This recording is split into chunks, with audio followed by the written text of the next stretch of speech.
Sakamoto Days, um dos grandes sucessos da Jump atualmente, ganhou uma estreia em anime de tirar o fôlego, que surpreendeu positivamente, inclusive muitas pessoas que estavam preocupadíssimas por conta das cenas de ação que mostraram no trailer e também por conta, para quem é um pouquinho mais bem entendido, dos nomes que estavam aparecendo na staff. Não estavam contando de forma alguma com a qualidade que o episódio 1 acabou entregando, porque o episódio 1 já começa com uma sequência de ação absurda, extremamente bem dirigida. É bom vocês guardarem isso na cabecinha de vocês, porque eu vou falar sobre isso mais pra frente. Uma sequência de ação relativamente curta pra mostrar o quanto o Sakamoto é absurdo.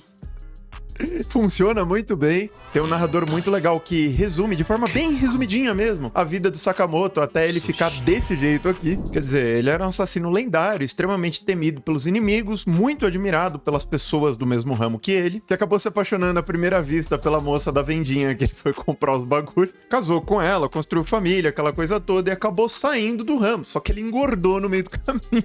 Num primeiro momento é isso que eles transmitem pro público. É curioso, porque esse plot inicial, o estilo do humor e tudo mais, num primeiro momento me lembrou bastante o que já foi um dos meus mangás favoritos, que no caso é Goku Shufudo. Mas logo no primeiro capítulo e também nesse primeiro episódio já fica bem claro que não é bem esse o caso. Graças a Deus, especialmente a adaptação em anime, eu não queria que fosse igual ao Goku Shufudo, não, gente. Esse bambolê intancável. Interrompemos essa programação para falar que Sakamoto Days recebeu um episódio duplo, mas a Netflix, por algum motivo, só trouxe pra gente o primeiro episódio essa semana, então vai demorar um pouquinho pra gente achar em fontes alternativas. Por conta disso, o Vitor resolveu fazer um review apenas do episódio 1 e não dos 2 episódios, até para não spoiler quem só assiste pela Netflix.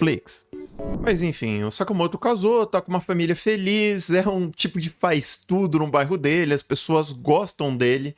Ele é super habilidoso mesmo tendo engordado esse tanto, ficado bem caricato de várias formas diferentes. Mas um belo dia o Shin, um assassino mais novo daqueles que admirava o Sakamoto em outrora, né, na sua época de ouro, no auge da lenda, chegou no mercadinho familiar que ele trabalha com a família para tentar trazer o Sakamoto de volta pro ramo. E logo de cara a gente já vê que a interação entre os dois é divertidíssima por vários motivos diferentes. Logo quando eles se encontram, ele fica decepcionadíssimo porque o Sakamoto engordou, ele não parece ser o que ele era, aquela coisa toda, né? O cara era um fã, ele ficou frustrado. Só que ele percebe que o Sakamoto não perdeu a mão, ele continua com as mesmas habilidades que ele tinha no passado, então ele já fica animadinho com a situação, ao mesmo tempo que ele fica revoltado, porque ele vai acompanhando o Sakamoto, ajudando de maneira bem extraordinária as pessoas ordinárias da comunidade do bairro dele. Então logo de cara a gente já consegue ver que os dois são bem malucos, eles são pessoas bem excêntricas e tem uma interação muito divertida de acompanhar, de forma que inclusive ao longo dos episódios, provavelmente você vai acabar gostando cada vez mais, gradualmente cada vez mais. Só que nem tudo são flores, por mais que a comédia seja um dos pontos altos e um dos focos centrais dessa história, a gente ainda tem a parte do mundo dos assassinos, o passado do Sakamoto indo atrás dele. Outras pessoas, como Shin, aparecendo na vida dele por conta do que ele era, do que ele foi no passado, né, além da Sakamoto. Mas é aquilo, ninguém pode com o Sakamoto, pelo menos não no primeiro momento, e as pessoas vão se reunindo à volta dele. A gente vê, inclusive com a aparição do Shin, que o passado dele já tá assombrando ele, entre aspas, de certa forma, porque a antiga organização que ele fazia parte queria matá-lo. Aquela coisa, né? O assassino sai e ele não pode ficar vivo.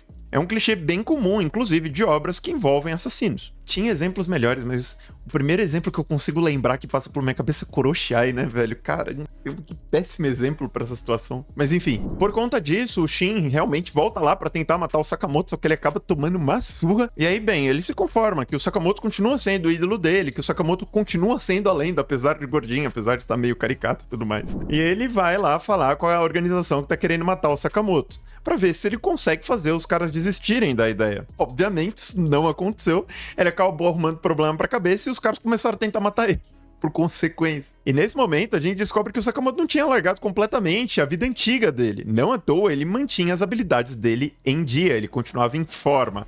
Mesmo sem o shape, ele continuava em forma. E depois de pegar algumas ferramentas do mercadinho, do lado oculto do mercadinho dele, ele foi resgatar o Shin.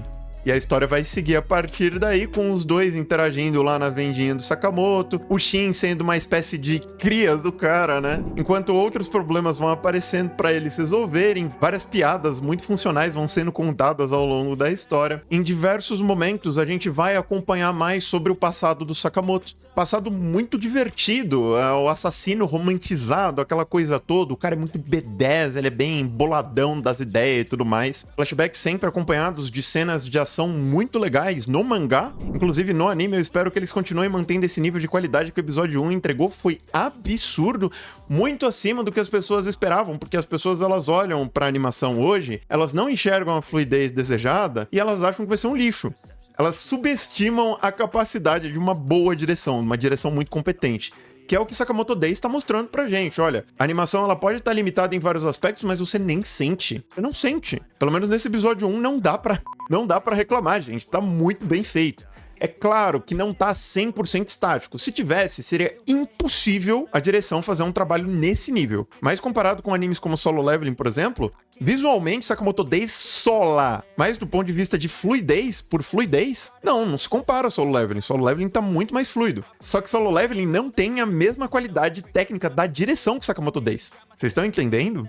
Então, se logo depois desse você abrir o último vídeo que eu postei sobre Solo Leveling, lá eu mostro que as cenas de ação do episódio 1 da segunda temporada não foram lá essas coisas. Agora, se o pessoal que estivesse dirigindo Solo Leveling fosse o mesmo pessoal de Sakamoto Days, provavelmente a gente nem sentiria a diferença.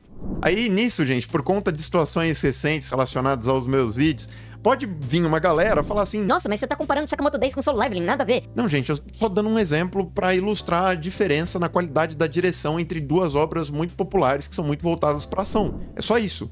Eu não tô comparando história, eu não tô comparando qualidade de personagem, eu tô falando de um bagulho bem específico. Que fique bem claro. E pegando um gancho nesse breve disclaimer que eu dei pros randola que podem brotar no meu vídeo, falando na qualidade dos personagens, Sakamoto Days se destaca principalmente por 3 coisas. No mangá, até onde eu li pouco do mangá, eu confesso, mas pelo menos nos 15 primeiros capítulos, Sakamoto Days se destaca principalmente pela qualidade das cenas de ação, cenas visualmente muito bonitas, com enquadramento muito bacana. O mangá de Sakamoto Days é extremamente bem enquadrado, pelo alívio cômico sensacional e pela qualidade absurda dos personagens. Não necessariamente do ponto de vista de construção, mas sim por conta do carisma, ou seja, pelo quanto que eles conseguem divertir boa parte do público. Então, muito provavelmente, se não tiver grandes alterações no roteiro, quando eles forem converter da mídia do mangá para mídia de anime, o que não faria nem sentido, porque eles não precisam fazer esse tipo de alteração. Desde que o anime mantenha a qualidade técnica que ele entregou no episódio 1, vocês podem ter certeza que se vocês forem com a cara dos personagens, e se vocês gostam dessa pegada de ação com comédia, ou dessas coisas de assassino e tudo mais, Sakamoto Days vale muito a pena pra você. Do contrário, fica difícil afirmar. Vai depender de cada um. De todo modo, eu espero que vocês tenham gostado desse vídeo. Se você gostou, não esquece de deixar o like.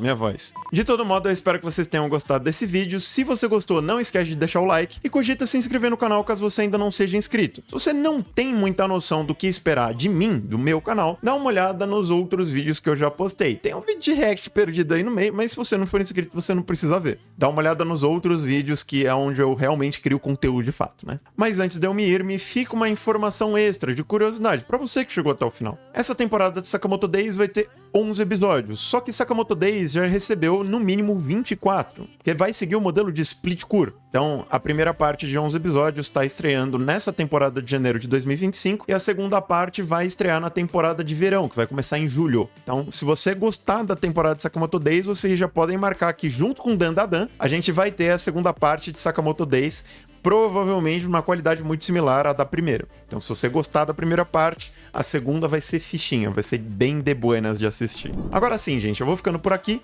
Forte abraço e até a próxima.